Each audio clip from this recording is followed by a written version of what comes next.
Saya je lah, kenapa you all buat di dalam ni? Saya kata sekali Okey je, dulu you buat kat sini, you tengok sekarang minyak sudah keluar macam ni.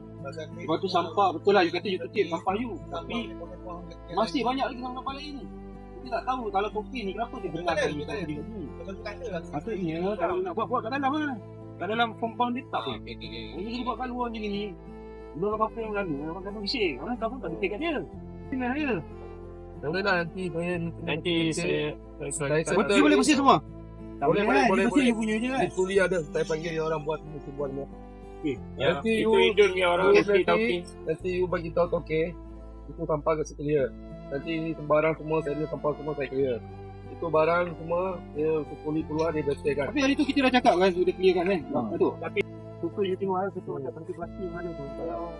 Kalau katalah di sini orang kampung kena denggi. Tu bahaya tau. Sekarang denggi